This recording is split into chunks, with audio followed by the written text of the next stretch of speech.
इमरान खान को नाअहल कर दिया जाएगा। इमरान खान नाअहल हुए तो मुल्क में मारामारी होगी। शेख रशीद के एक और पेश गोई।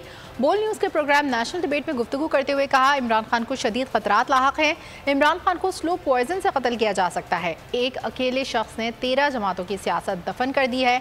चोरों का टोला इमरान खान को हर सूरत रास्ते से हटाना चाहता है।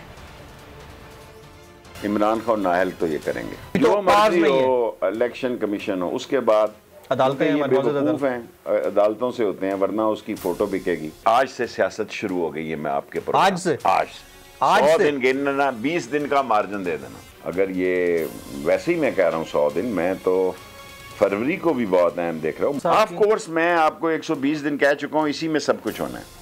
इसी में ही इमरान खान साहब की नाअहली भी हो सकती है।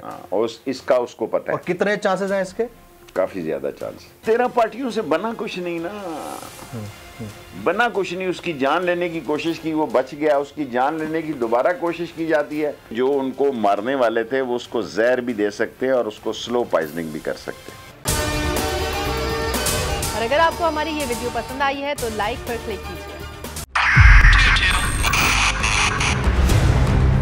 2022 बहुत सारे तोहफे भी देखे गया पाकिस्तान की आवाम को।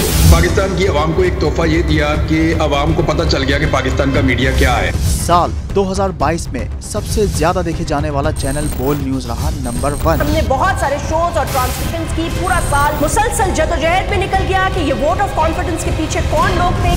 तोड़े रेटिंग के सभी रिकॉर्ड। सोशल मीडिया पर भी सबसे ज्यादा तेजी से 2.4 बिलियन व्यूज का संगे मील अबूर किया। एंकर्स को भी आवाम में सबसे ज्यादा मकबूलियत मिली और सोशल मीडिया पर भी बोल रहा सब पर भारी। सब्सक्राइब करें और बेल दबाएं ताकि कोई खबर रह न जाए।